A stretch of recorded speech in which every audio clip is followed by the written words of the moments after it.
நீங்கள் வணங்குறது பக்தி அப்படிங்கிறது ஒன்று, இன்னொன்று மரியாதை, இன்னொன்று சரணாகதி. அது சூட்சமந்தான் அதோடைய நிஜம், அதோடைய ஒரிஜினாலிட்டி. அந்த இன்னாரோட பிள்ளை அப்படிங்கிற சொல்லத்தையும் மாற்றக்கூடிய செயல் சூட்சமவாசிக்கும் உண்டு. நான் ஒரு நபர் கிடையாது, நான் ஒரு அலைவரிசை, நான் இருப்பேன், இல்லாதது போல் இருப்பேன். வணங்குவதிலிருந்து விடுபட்டு விடுவாய், சரணாகதியிலிருந்து விடுபட்டு விடுவாய். அங்கே என்னன்னா நீயே இல்லாமல் போவாய். அப்போ நீயே இல்லாமல் போவதை வணங்க வேண்டிய அவசியம் இல்லை.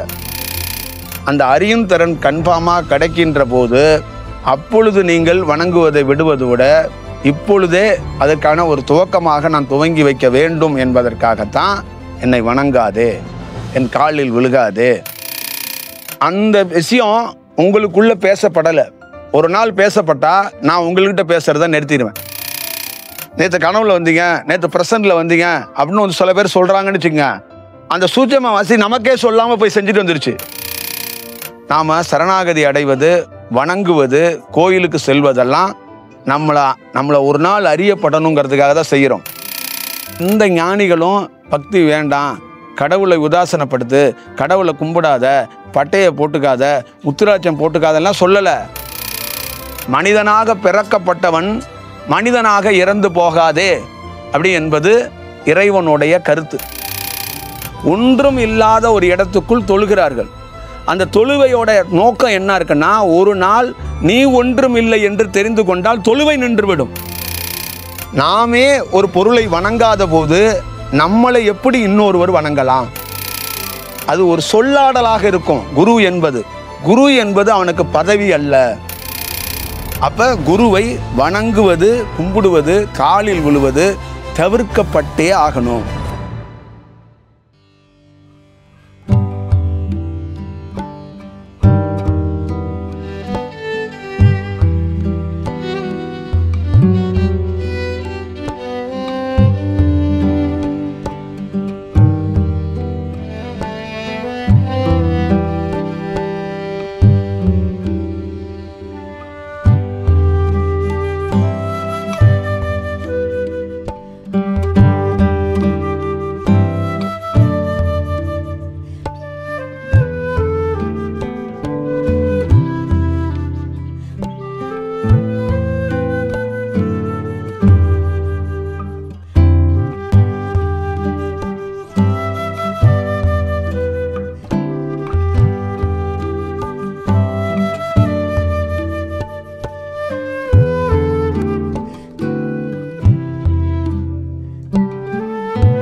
நம்ம எல்லா பேருக்கும் பொதுவாக நம்மளை ஃபாலோ பண்ணுறவங்க, நம்மளை பார்க்க வர்றவங்களுக்கெல்லாம் நம்மளை வணங்காதீங்க, நம்மளை காலில் விலகாதீங்க அப்படின்னு சொல்கிறதுக்கு மிக முக்கியமானது என்னன்னா, நீங்கள் வணங்குறது பக்தி அப்படிங்கிறது ஒன்று, இன்னொன்று மரியாதை, இன்னொன்று சரணாகதி.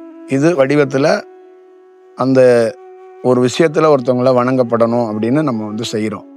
அதை ஏன் தவிர்க்கிறோம், ஏன் தவிர்க்க சொல்கிறோம் அப்படின்னா, காரணம் இல்லாமல் நான் தவிர்க்க சொல்லலை.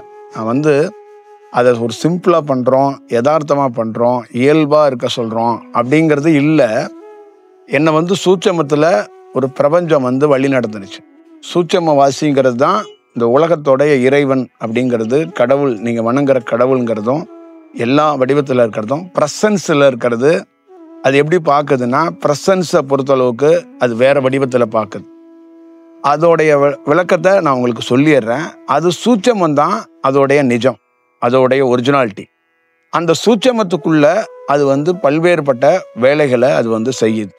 அப்போ சூட்சமத்துக்குள்ள என்னை வழி நடத்தும் போது, எனக்குள்ள இருக்கும்போது நான் என்ன ப்ரெசன்ஸில் என்னுடைய பணி அப்படி இருந்துச்சுன்னா, நான் ஒரு மனிதனாக பிறந்தேன். நான் அப்படிங்கிறது என்னன்னா, என்னுடைய பிரெயினில் நான் ஒரு மனிதன், நான் இன்னாரோட புள்ள, நான் இந்த பேர் கொண்டவன், நான் இந்த ஊருக்காரன், நான் என்னுடைய உறவுக்காரன், நான் இந்த பிரதிநிதியை சார்ந்தவன், இந்த பகுதியை சார்ந்தவன், இந்த மொழியை சார்ந்தவன், இந்த மதத்தை சார்ந்தவன் அப்படிங்கிறதுக்கெல்லாம் அந்த நான்ங்கிறது என்னன்னா ப்ரெசன்ஸில் அது தன்னை யாருங்கிறத வெளிப்படுத்துறதுக்கான அந்த நான் வருது. அந்த நானும் எதில் சேர்ந்து வருதுன்னா, மனம், இந்த புத்தி, சொல்கிற உடல், இதெல்லாம் ஒன்றா ஒரே சேர்க்கையில் ஒரே வடிவத்தில் இருக்குது. அப்போ நான் இந்த உடல், நான் தான் என்னோட உடலுங்க, அது என்னோட செயலுங்க அப்படின்னு நம்ம ஒன்று சொல்கிறோம். ஆனால் அந்த நான்கிற செயலையோ அந்த உடலையோ அந்த மனதையோ அந்த இன்னாரோட பிள்ளை அப்படிங்கிற சொல்கிற சொல்லலாத்தையும் மாற்றக்கூடிய செயல் சூட்சமவாசிக்கும் உண்டு. அப்போ அந்த சூட்சமவாசி என்ன பண்ணுறாருன்னா, அந்த உடல், அந்த மனம், இன்னாருடைய மகன் அப்படிங்கிற செயல் எல்லாத்தையும் அங்கே சூட்சமத்திலேருந்து தியானம் கிடைக்க கிடைக்க இழக்கப்படுது. அவர் இன்னாருடைய மகன்கிறத விடுபடுறாரு, அவருடைய பேர் விடுபடுது, அவருடைய ஊர் விடுபடுது, அவருடைய உடலையே அவர் பெருசாக எடுத்துக்க மாட்டாரு, அவருடைய மனதை விடுபடுறாரு. இது எல்லாத்துலேருந்து அவர் விடுபடுறாரு. அவர் விடுபடுறதுக்கு பிரதானமான காரணம் எதுன்னா சூட்சமவாசி. அப்போ அந்த சூட்சமத்தில் இருக்கிற அந்த குரு என்ன பண்ணுறாருன்னா, அவர் முழுமையாக அதை விடுபட வச்சுட்டு அவரே அதில் ப்ரெசன்ட் செய்கிறார். எதில்? ஒரு அந்த உடலுக்குள்ள. அப்போ நான் என்ற இருந்த உடலுக்குள்ள அங்கே நான் அகற்றப்பட்டு அவர் இருக்கிறார். அவர் என்ன சொல்கிறாருன்னா, நான் அப்படிங்கிறவன் இல்லை, நான் ஒருத்தன் இல்லை, நான் ஒரு நபர் கிடையாது, நான் ஒரு அலைவரிசை, நான் இருப்பேன், இல்லாதது போல் இருப்பேன். இறை தோற்றங்கிறது அசையும் தன்மை கொண்டு அசையா தன்மை கொண்டு, காற்றாகவும் இருப்பேன், காற்று இல்லாமலும் இருப்பேன், படைப்பும் செய்வேன், காத்தலையும் செய்வேன், அழித்தலையும் செய்வேன். அப்போ பல்வேறுபட்ட குணாதிசயங்கள் கொண்ட மனித தன்மைகள் இல்லாதவன் நான். 5 வேளையில இஸ்லாமில் தொழுகணும், கிறிஸ்துவத்தில் பைபிளையோ போய் சர்ச்சிலே போய் அது விதமாக தொழுகணும். இந்து மதத்துக்குள்ள வெவ்வேறு விதமான வழிபாட்டுகள் இருக்கு. ஆனால் பிரபஞ்சத்துடைய செயல்பாடுகள் சூட்சமம் என்பது வழிபாடுகளே இல்லாதது ஒரு செயல். பிரபஞ்சம் எதையும், எந்த சூழலையும், எந்த பொருளையும் வணங்கவோ, அதை துதிப்பாடவோ, அதை நினைக்கவோ, அதை முன்னிறுத்தவோ, அதோடு பயணிக்கவோ அது எப்பொழுதும் முன்னிறுத்துவது இல்லை. நீ அறியாத பட்சத்தில் தொழுதுகொள் அப்படி என்பது என்னன்னா சரணாகதி.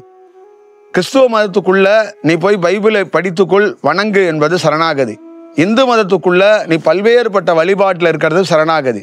இது எல்லாம் எதற்காக உனக்கு கிடைக்கப்பட்டிருக்குன்னா, என்றாவது ஒரு நாள் அங்க பிரபஞ்சமாக இருக்கிறது, சூட்சமமாக இருக்கிறது என்ன வடிவத்தில் இருக்குன்னு தெரிஞ்சிட்டேன்னா வணங்குவதிலிருந்து விடுபட்டு விடுவாய், சரணாகதியிலிருந்து விடுபட்டு விடுவாய். அங்க என்னன்னா நீயே இல்லாமல் போவாய். அப்ப நீயே இல்லாம போவத வணங்க வேண்டிய அவசியம் இல்லை. அப்ப நீ கண்டுட்ட கடவுளை, கண்டதுக்கு அப்புறம் நீ எதை வணங்குவ அப்படிங்கிறது, கண்டவன் வணங்கவே மாட்டான். கண்டவர்கள் வென்றதில்லை அப்படின்னு சொல்றாங்கல்ல, கண்டவன் வணங்க மாட்டான். ஏன்னா அது அங்க ஏன் வணங்கலைங்கிறது அவனுக்கு மட்டும் தெரிஞ்ச ரகசியம். அப்ப பிரபஞ்சம் ஒருபொழுதும் வாழையாக, நாதவிந்து நமச்சிவாயமாக இருக்கிறது, நாராயணனாக இருக்கிறது, சித்தர்களாக இருக்கிறது. இந்த 4 வடிவத்தையும் என்னை வழி நடத்தி இருக்கிறாங்க. இந்த 4 வடிவ தன்மையும் ஒருபொழுதும் என்னை வணங்கு, என்னை கும்பிடு, என் புகைப்படத்தை வைத்துக்கொள், என் புகைப்படத்தை மக்களிடம் கொடுன்னு எனக்கு சொன்னதே கிடையாது. இந்த 4 வடிவத்திலிருந்து எனக்கு வெவ்வேறு வடிவத்தில் நான் சூட்சமவாசிகளை பார்த்துருக்கேன், அவங்களோட பயணிச்சிருக்கிறேன். ஆனால் ஒரு பொழுதும் வாழை பரமேஸ்வரி என்ற அந்த குமரியோ என்ன வணங்கு, நான் உன் குருநாதர், என்னை பிடித்துக்கொள் அப்படின்லாம் சொன்னதே கிடையாது.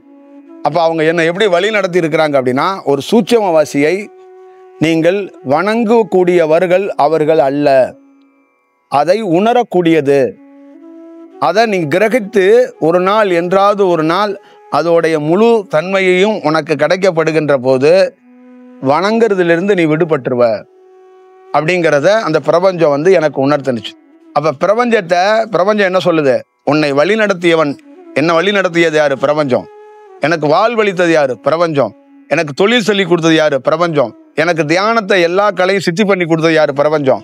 அப்ப நான் உங்களோட எவ்வளவு பக்தியா பிரபஞ்சத்தை வணங்கி இருக்கணும், பிரபஞ்சத்தையே கதின்னு கடந்திருக்கணும். ஆனா அது என்னை வணங்க விட்டுச்சா? என்ன குருன்னு சொல்ல விட்டுச்சா? என்ன தினந்தோறும் காலை மாலை பூஜை பண்ணி வச்சிருக்கணுமே, பூஜை பண்ண வைக்கலையே. அப்ப அது என்ன சொல்லிருச்சு? என்னை வணங்குவது, என்னை காலில் விழுவது, அதிலிருந்து தவிர்க்கப்படணும். அறியாதவர்கள் என்ன பொருள்னா, அறியல இந்த பொருளை. அறியாதவரை ஒரு பொருள் கையில் இருக்கிறத அந்த பொருள் உன்னுடைய பொருளாக தெரியும். அறிந்து விட்டால் அது இன்னாருடைய பொருள் என்று உனக்கு டீட்டெயிலாக தெரிஞ்சிடும். அறியாத வரைக்கும் நீ எந்த பொருளை வேணாலும் இறைவன் என்று சொல்லிவிடலாம். அறிந்ததுக்கு அப்புறம் அந்த பொருளுடைய முழு தன்மையும் உனக்கு தெரிஞ்சிடும். அதுக்கப்புறம் உனக்கு சரணாகதியோ வணங்குதலோ எதுவும் தேவைப்படாது. அறியாத பொழுதுதான் இதெல்லாம் தேவைப்படும். அப்ப அறிந்த போது எனக்கு அந்த வணங்குவதிலிருந்து நான் விடுபட்டுட்டேன். அப்ப ஒரு நாள் என்றாவது ஒரு நாள் உங்களுக்கு அறியும் திறன் கிடைக்கும். அந்த அறியும் திறன் கன்ஃபார்மா கிடைக்கின்ற போது அப்பொழுது நீங்கள் வணங்குவதை விடுவதை விட இப்பொழுதே அதற்கான ஒரு துவக்கமாக நான் துவங்கி வைக்க வேண்டும் என்பதற்காகத்தான் என்னை வணங்காதே, என் காலில் விழுகாதே. அந்த செயல் எல்லாம் சரணாகதி தத்துவத்துக்குள் இருக்கு. ஒரு நாள் நீ தெரிந்து கொண்டாய் என்றால் இந்த செயலை நீ செய்ய மாட்டாய். என்னை உன் குரு என்று கூட அழைக்க மாட்டாய். உன்னை சூட்சம வாசியாக இருக்கக்கூடியவன் உருவாக்குதல் என்பது வேற. அதை புரிந்து கொள்ள வேண்டும். சூட்சம வாசிக்கிட்ட நல்லா ஞாபகம் வச்சுக்குங்க. மனம், உடல், அந்த நான், இந்த மூணு இருக்குல்ல.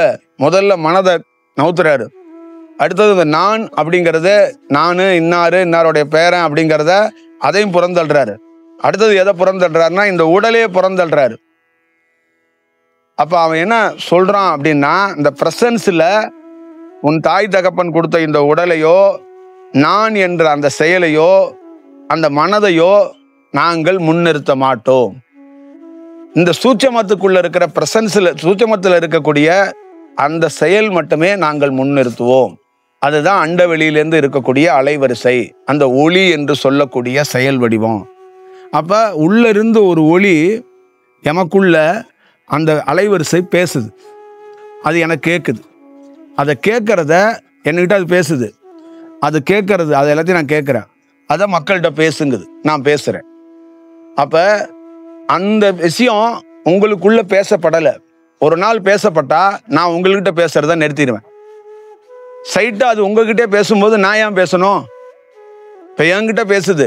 பேசும்போது என்ன சொல்லுதுன்னா, இன்னும் நான் அவர்களிடம் பேசவில்லை, நீ இதை பேசு. இதை பேசுறதுனால என்ன இருக்குன்னா, ஒரு நாள் என்றாவது ஒரு நாள் நானே அவர்களிடம் பேசுறதுக்கான வாய்ப்புகளை உருவாக்குவோம். அப்படி ஒரு வாய்ப்பு உருவாக பட்சத்தில் நீ பேச வேண்டியது அங்க அவசியம் தேவைப்படாது. இதுதான் இது விஷயம். அப்ப அது என்னன்னா, அந்த சூட்சம வாசி அப்படிங்கிறது ஒரு நாள் என்றாவது ஒரு நாள் அந்த நான், உடல், மனம் அற்று போனத அந்த சூட்சமே நாம தான் அப்படின்னு நினைச்சிட்டா கடவுளே நீதான் அப்படிங்கிறதுக்கு தான் பொருள். இதுக்கு தான் அகம் பிரம்மாஸ்மி அப்படிங்கிற அந்த வார்த்தையே சொல்லி கொடுத்தாங்க. அப்ப எல்லாம் நீயாக இருக்கிறாய், அங்கு பிரபஞ்சமே நீயாக இருக்கிறாய், நீயே ஒரு செயல் வடிவமாக இருக்கிறாய் அப்படிங்கிறது தான் அதோடைய பொருளாக இருக்கிறது. அப்போ ஒரு சூட்சமத்தில் இருக்கக்கூடிய, ஒரு அண்டத்தில் இருக்கக்கூடிய ஒரு ஒளி இது போல ஒரு இன்னாருடைய தாய் தந்தைக்கு பிறக்கக்கூடிய ஒரு மகனை, அதுவே இந்த வீட்டில் ஒரு மகன் பிறப்பான், அவன் வளருவான், அவன் மனிதனாக இருப்பான், மனித செயலோடு இருப்பான், கல்யாணம் பண்ணிக்கணும், கொண்டாட்டி, புள்ள, உணர்வுகள், ஆசைகள், வெறிகள், கட்சிகள், கோட்டிகள் எல்லாம் நடக்கும். எல்லாத்துக்குள்ளேயும் அவன் செயல்படுவான். ஒரு நாள் நான் சூட்சமவாசியாக அவனை கண்காணித்து கால நேரம் வரும்போது அவனுக்குள்ளே நான் ஐக்கியமாகி அவனுக்குள்ளே இருக்கின்ற அந்த நாணையும் அந்த மனதையும் அந்த உடலையும் எல்லாத்தையும் ஒரு செயலுக்குள்ள கொண்டு வந்து நான் குடிபெயர்வேன். நான் குடிபெயர்ந்து அவனை ஒழுங்குக்கு கொண்டு வந்து அதற்கப்புறம் நான் என்ன சொல்வேன்னா, சூட்சமவாசி என்பது நீ இறைவன் என்று நினைக்கிறாய், சூட்சமவாசியே நீதான் என்று என்னைக்கு அந்த தன்மைக்கு மாறுகிறாயோ அன்று நீ என்ன செய்வாய் என்றால், பிரபஞ்சம் வேறு நான் வேறல்ல, இறைவன் வேற நான் வேறு அல்ல, எல்லாம் ஒன்று அந்த தன்மைக்கு அப்பதான் வர முடியும். அப்பதான் அந்த செயல்களை உருவாக்கி கொள்ள முடியும். அப்ப இதுக்காகத்தான் பல நாள் சூழல்கள் இருக்கு. இப்ப பிரசன்ஸ்ல எனக்கெல்லாம் பல நாள் பெரிய சவால்கள் இருந்திருக்கு. என்ன சவால் இருந்திருக்குன்னா, மனம் விடுபட்டுச்சு, அடுத்தது அந்த நான் என்ற அந்த தன்மை இருக்குல்ல, அந்த கான்சியஸ் மனிதனா இருக்கிற அந்த அந்த தன்மை இருக்குல்ல, அது கொஞ்சம் ஒட்டிக்கிட்டு இருக்கு. இந்த உடல் நிக்குது. இந்த உடலும் அந்த நான் என்ன பண்ணுதுன்னா பிரசன்ஸ்ல ஏங்க தவிக்குது. ஆனா அந்த சூட்சமவாசி என்ன பண்ணுதுன்னா அது எதையுமே இதுகிட்ட வெளிப்படுத்துறது இல்லை. அதுவே இப்போ உங்களுக்கு தேவை ஒண்ணுன்னா உங்க கனவுல போய் என் உருவத்தோட போய் அது நிக்குது. உங்களுக்கு ஏதாவது தேவைன்னா அது நேரடியா லைவ்லையும் போய் நிக்குது. அந்த சூட்சமவாசி போய் வேலை செய்யுது. இந்த உடலுக்கு தெரியல, அந்த நான் என்ற அந்த தன்மைக்கும் தெரியல. இது பல நாள் அப்புறமா சொல்லுது, நான் தான் போய் வேலை செஞ்சுட்டு வந்தேன் அப்படிங்குது. அப்ப அந்த உடலும் அந்த நான் என்ற அந்த கான்சியஸ் அந்த சொல்றோம்ல, இந்த பிறப்போட நான் தாப்பா அது நான் பிறந்திருக்கிறேன் அப்படின்னு சொல்றோம்ல, இது ரெண்டும் தவிக்குது. நீங்க எப்படி உங்க வாழ்க்கையை தெரியாம தவிச்சிருக்கிறீங்களோ, அதனால் பல நாள் நான் தவிச்சிருக்கிறேன். இந்த உடலுக்கும் அந்த நான் என்ற அந்த சொல்லும் சூட்சமவாசி பல வேலைகளை செஞ்சுட்டு நீ தான் செஞ்ச. பல பேர் நீங்க நைட்டு வந்தீங்க, நேற்று கனவுல வந்தீங்க, நேற்று பிரசன்ட்ல வந்தீங்க அப்படின்னு சில பேர் சொல்றாங்கன்னு வச்சுக்கோங்க. அந்த சூட்சமவாசி நமக்கே சொல்லாம போய் செஞ்சுட்டு வந்துருச்சு. இப்போ அவன் சொல்லிதான் நமக்கே தெரியுது, நான் வந்தேனா, நான் எப்படா வந்தேன், நான் இங்க தூங்கிக்கிட்டு இருக்கேன்டா திருவண்ணாமலையில, நான் எப்படா உங்க வீட்டுக்கு வந்தேன் அப்படின்னா சூட்சமவாசி சொல்லுது, நம்ம தான் போனோம். அதை உடலோடு இருக்கிறனால உங்ககிட்ட சொல்ல வேண்டியது இல்லை. ஒரு நாள் சூட்சமே நீங்க தான் அப்படின்னு நீங்க உணர்ந்துட்டீங்கன்னா, நீங்க தான் நான் உணர்ந்துட்டீங்கன்னா, அதுக்கப்புறம் அந்த செயல்ல இருந்து நீங்க விடுபட்டுருவீங்க அப்படிங்கிற ஒரு செயல் வடிவத்தை நாம் பார்த்தோம். இதெல்லாம் இப்படி இருக்கு. இதுக்குள்ளெல்லாம் நிறைய டீட்டெயிலிங் இருக்கு. அப்ப இந்த டீட்டெயிலிங் எல்லாம் மக்களுக்கு உணரப்படணும், புரியப்படணும். இது இதுல அவ்வளோ பெரிய ரகசியம் அந்த சூட்சமவாசிங்கிறது இருக்கு. நான் பல நாள் சொல்லியிருக்கிறேன், இறைவன் என்பவன் சூட்சமத்தில் செயல்படுகிற ஒரு உருவம் இல்லாத ஒரு செயல் வடிவம் கொண்டவன். ஒரு நாள் ஒவ்வொரு தனி மனிதனும் தான் தான் இந்த சூட்சமம் அப்படிங்கறத தெரிஞ்சுக்கிட்டானா, ஒருத்தரை ஒரு சூட்சமம் ஏன் தொடர்பு கொள்ளுதுன்னா, நான் உனக்கு உரியவன், உன்னை நான் ஆளாக்க வந்திருக்கிறேன், உன்னை உருவாக்க வந்திருக்கிறேன். அப்ப முழுவதுமாக உன்னோட கால நேரத்துல அது ஒத்துழைச்சாய், நீ ஒத்துழைச்சாய் என்றால், அந்த காலம் சரியாக இருந்தால் உனக்குள்ள அந்த சூட்சமம் ஐக்கியமாகி நீயே இறைவன் என்பதை இந்த உலகத்துக்கு வெளிச்சமாக காட்டுவாய், பறைசாற்றுவாய் என்பதுதான் நிஜம். இப்படிதான் எல்லா ஞானியோட லைஃபுக்குள்ளேயும் நடந்திருக்கு. என்னுடைய வாழ்க்கைக்குள்ளேயும் இதுதான். அப்ப மனம் இருக்கிற வரைக்கும் நான் இன்னொரோட புள்ளன்னு சொன்னேன். அந்த மனம் அகண்டு போனதுக்கு அப்புறம் மனம் இல்லாத ஒரு தன்மைக்கு போனேன். ஆனா மனம் போயும் அங்க என்ன பண்ணுது, அந்த கான்சியஸ் அப்படின்னு சொல்றக்கூடிய இந்த பிறப்போடைய ஞாபக சக்தி அப்படி சொல்லுவாங்கல்ல, அந்த ஞாபக சக்தி கொஞ்சம் இருக்கிறதுனால அங்க நான் கொஞ்சம் ஒட்டிக்கிட்டு நிக்குது.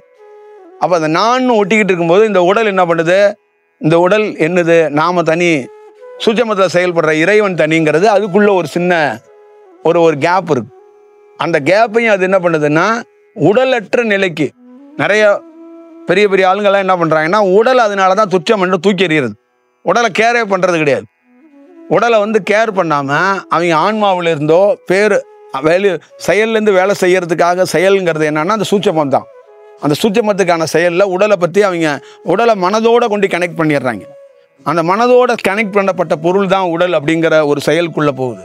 ஆனா அந்த சூட்சமவாசி ஒரு காலகட்டத்துக்கு மேல அந்த உடலையும் அந்த சூட்சமத்தோடு கனெக்ட் பண்றதுக்கு போராடுறான்.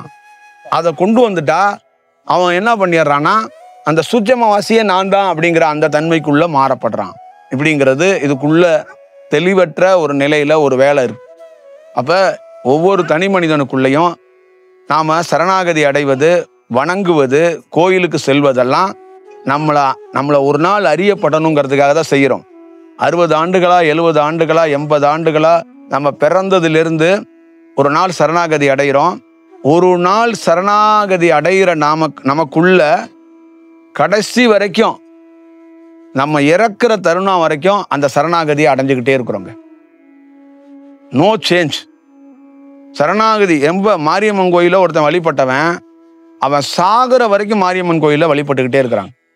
சாக போற தருணத்துல பிள்ளைகிட்ட கூப்பிட்டு சொல்றான், அந்த மாரியம்மன் தான் நம்ம குடும்பத்தை வாழ வச்சு பார்த்துக்கன்னு சொல்லிட்டு போயிடும். அதுக்கப்புறம் அவன் அந்த மாரியம்மனை பிடிச்சிக்கிட்டு அவன் இன்னொருத்தன் வணங்கிக்கிட்டே இருக்கிறான். இப்ப ஒருத்தனுக்கு அந்த சூழல்ல இருந்து விடுபட்டு வர தெரியல. பக்தியை எந்த ஞானிகளும் பக்தி வேண்டாம், கடவுளை உதாசனப்படுத்து, கடவுளை கும்பிடாத, பட்டையை போட்டுக்காத, உத்திராட்சம் போட்டுக்காதெல்லாம் சொல்லல. அது எதற்குன்னு நீ அறிகிற வரைக்கும் அதை பண்ணிக்க. ஒரு நாள் அறியும் திறன் வரும். அந்த அறியும் திறனை நீ உருவாக்கிக்க மாட்டேங்கிறதா அங்கே பிரச்சனை. நாங்கள் என்ன சொல்கிறோம் அப்படின்னா, முதல்ல புரிஞ்சுக்கணும்னா, நீ 60 ஆண்டுகள் 70 ஆண்டுகள் நீ அதுக்கான சூழலை நீ உருவாக்க மாட்டுற. இந்த உடல் என்ன பண்ணுதுன்னா, சூட்சமவாசி வரும்போது இந்த உடல் என்ன பண்ணுது, ரன்னிங் ரேஸ் ஓடுனுச்சுன்னா சூட்சமவாசி ஓடி போயிடுவான். அப்போ என்கிட்ட என்ன இன்ஸ்ட்ரக்ஷன் கொடுக்குது, ஒரு அரை மணி நேரம் 1 மணி நேரம் உன்னை தனிமைப்படுத்தி உட்காரு அப்படின்னு எனக்குள்ள ஒரு இன்ஸ்ட்ரக்ஷன், ஒரு குரல் கேட்குது. அப்போ குரல் கேட்கும்போது நான் உட்கார்றேன். அப்போ பல நாள் அதோட இன்ஸ்ட்ரக்ஷன் படியே நான் கேட்டதுனால அந்த சூட்சமவாசி என்ன பண்ணுறாருன்னா, அவருடைய முழுவதுமாக இந்த உடல்லேருந்து மனதை விடுபடுறதுக்கோ அந்த நான் என்ற சொல்லு விடுபடுறதுக்கோ காரணமாக இருந்து பணி செய்கிறார். அப்புறம் நான் என்ன பண்ணுறேன்னா, கும்பிடுவது, வணங்குவது, யாரை கும்பிடுறது, எந்த கடவுள் என்று கும்பிடுவது, எந்த பொருளை கடவுள் என்று கும்பிடுவது, இது ஏன் கடவுள் என்று சொல்லப்பட்டது, விநாயகர், முருகர், காளி, சிவன், நாராயணன், இவ்வளோ உருவங்கள், ஆஞ்சநேயர், ஐயனார், முனியாண்டவன், கருப்புசாமி, இப்படி எல்லா உருவம் வச்சிருக்கான். இந்த உருவத்தில் நான் எந்த உருவத்தை வணங்குறது, எதற்காக வணங்குவது, ஏன் வணங்குவது? ஒரு பெரியவர் இதை இல்லாமல் ஞானி என்று ஒருவர் வருகிறார், அவரை நான் வணங்க வேண்டும். இதையெல்லாம் ஏன் வணங்கணுங்கிறத அந்த சூட்சமவாசி கிளியரா சொல்லிட்டு, இதிலிருந்து நீ வணங்கணுமா வேண்டாமாங்கிறத எனக்கு தெரிஞ்சிருது. அதை வெளிப்படுத்தாம வணங்குவதை விட்டுவிட்டு அதையும் விட்டு போகிறேன். அப்ப எங்க போகிறோம் அப்படின்னா, எது நிஜமானது, எது கரெக்டானது, எது செயலானது, எது நிலையானது, எது நிரந்தரமானது, அதை நோக்கி ஒருத்தன் பயணிக்கிறான். இது யாரையும் உதாசனப்படுத்தல. அறியாத வரையும் நீ எதையும் செயல் கொண்டே இருக்கலாம். அப்ப செய்யும் போது நீ அந்த இதிலிருந்து விடுபட மாட்டேங்கிறாய். உன்னை யாரும் செய்ய வேண்டாம்னு சொல்லல, அந்த செயலிலிருந்து விடுபட வேண்டும் தான் சொல்றாங்க.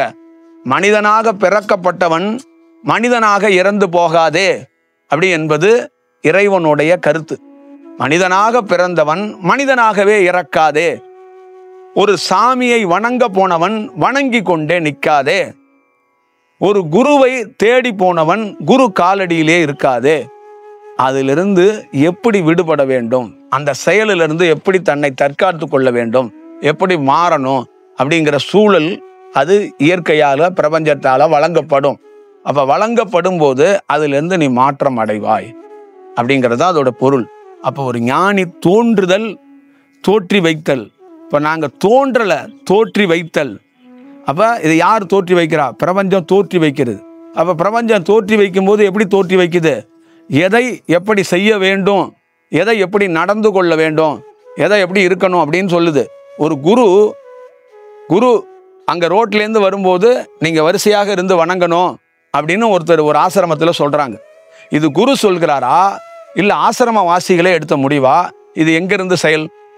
அப்போ இந்த செயலில் இப்படி இருந்தால் அவர் எப்படி பிரபஞ்சத்தாலோ சூட்சமத்தாலோ வளர்க்கப்பட்டவர் என்று எப்படி பொருளாகும்?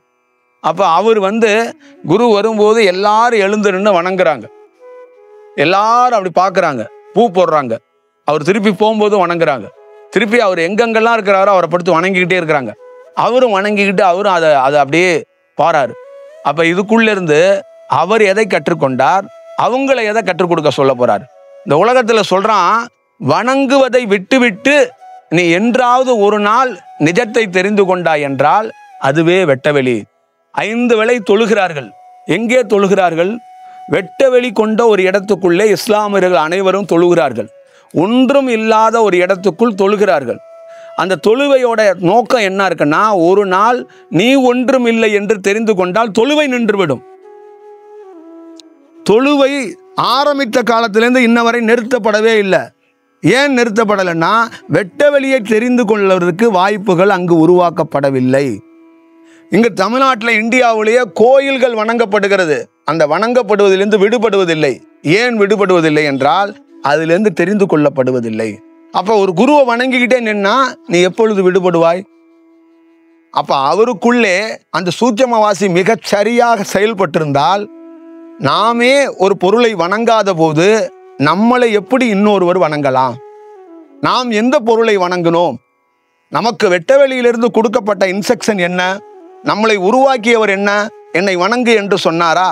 நான் சொல்கிறேன், கன்னியாகுமரியில் முக்கலிடல ஒரு மிக சிறந்த வாழை பரமேஸ்வரி என்ற ஒரு குமரியை எமக்குள்ளே சூட்சமத்தில் கண்டோம். சிவகங்கையிலே இன்னைக்கு சிவகங்கை வானம் பார்த்த பூமி, ஒரு காலத்தில் கடல் மார்க்கத்தில் உள்ள பூமி, கடல் சார்ந்த ஊரு சிவகங்கை. என்றும் குமரி என்று சொல்லக்கூடிய வாழை பரமேஸ்வரி குழந்தையாக கடல் மார்க்கத்திலே உருவான இடம் வாழை பரமேஸ்வரியோட சிவகங்கை இடம். அங்கு நாம் சூட்சமத்தில் சிவகங்கையில் அவளை கண்டோம்.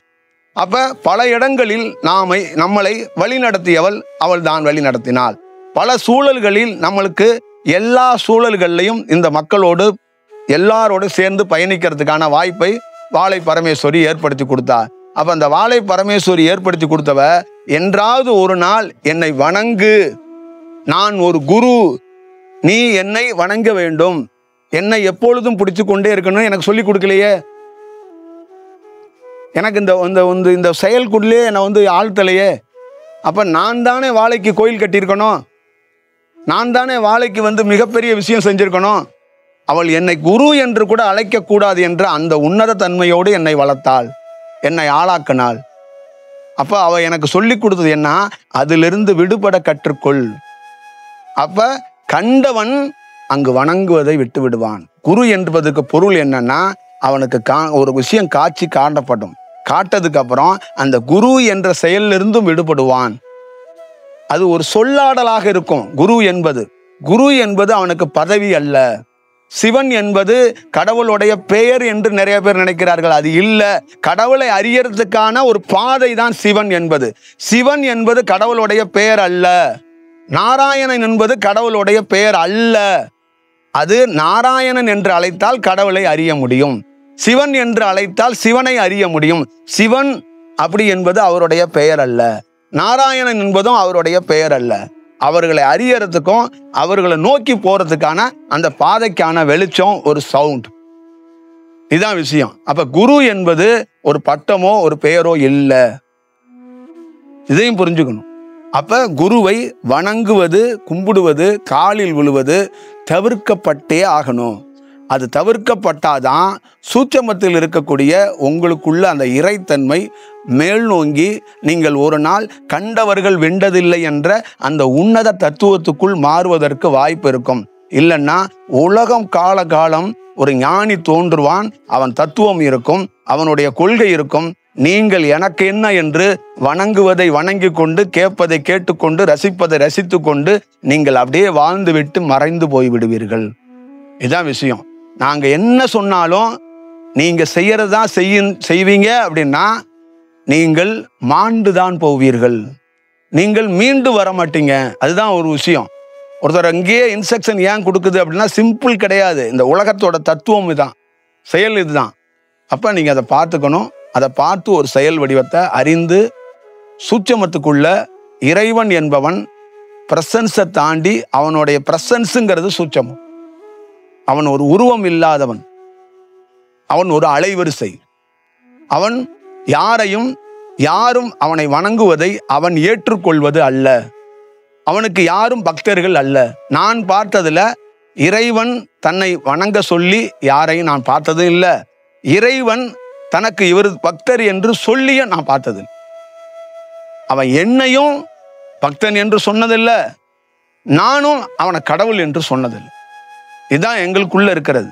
கண்டாயா, காண்றதுக்கு முன்னாடி தான் அவர் எனக்கு கடவுள், கண்டதுக்கு அப்புறம் எது அந்த பொருள், எது அந்த செயல் அப்படிங்கிறத நமக்குள்ள தெரியும். அது சமயம் வரும்போது அதற்கான விளக்கத்தை நம்ம சொல்லுவோம். அதை தாண்டி இதை சொல்ல வேண்டியதில்லை. அதுக்குள்ள எல்லாத்தையுமே நான் சொன்ன மாதிரி தான் டீட்டெயிலாக சொல்லியிருக்கிறேன். அதனால இதை நீங்க ஓரளவு புரிஞ்சுக்கங்க, இதுக்குள்ள இருக்கிற செயல் தெரிஞ்சுக்கங்க.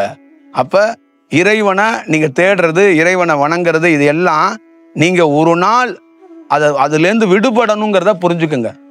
எப்பொழுது நீங்கள் அந்த வணங்குவதிலேருந்து விடுபடுறீங்கன்னா பிரகாச நிலைக்கு மாறுறீங்கன்னு அர்த்தம். அது நிர்பந்தத்தில் நடக்கிறது கிடையாது, அது இயற்கையாகவே நடக்கும். அதை நீங்க ஒரு தடவை புரிஞ்சுக்கணும், அதை பார்த்துக்கணும். நம்ம கிட்ட ஏகப்பட்ட மார்க்கங்கள் இருக்கு. அந்த மார்க்கத்திலேருந்து யாரும் விடுபட்டு வர மாட்டாங்க. ஞானி தோன்றது எதுக்கு தோன்றாங்கன்னா, உருவத்தே அப்பாற்பட்டவன் ஞானிகள் என்பவன். பிரபஞ்சம் என்பது உருவமெல்லாம் கிடையாது. அப்போ ஒரு உருவத்துக்குள்ள வேலை செய்யறதே எதுக்கு வேலை செய்யறான்னா, உருவமுள்ள மனிதன் மாண்டு போகிறான், வீழ்ந்து போகிறான், தோத்து போகிறான். அவனை சரி செய்வதற்காக அவனுடைய வடிவத்திலே தோன்றுகிறார். தோன்றி அவன் அருகாமையிலேயே, அவன் பக்கத்திலேயே, அவனுடைய கால் சோடுகளிலேயே நடந்து விளையாண்டு அவனுக்குள்ளே இருந்து அவனை சரி செய்வதற்கு, நல்வழி செய்யறதுக்கு வந்தா, கடைசியில் அவன் காலடியிலே பூந்தி படைக்கப்படுகிறது, அவன் காலடியிலே மலர்கள் படைக்கப்படுகிறது, அவனுக்கே சிலை எழுப்பப்படுகிறது, அவனுக்கே கோயில் வைக்கப்படுகிறது. அவனையே வணங்கி கொண்டு அவனையும் ஏமாற்றி உங்களையும் ஏமாற்றி மாண்டு போகிறார்கள் மனிதர்கள். இதான் காலங்காலமா நடந்து. புரியுதுங்களா? வந்தவனையே வணங்குவதை தவிர்க்கிறதுக்கு சொல்ற வந்தவனுக்கே கோயிலை கட்டி விட்டீங்க. இப்ப அவன் என்ன பண்ணுவான்?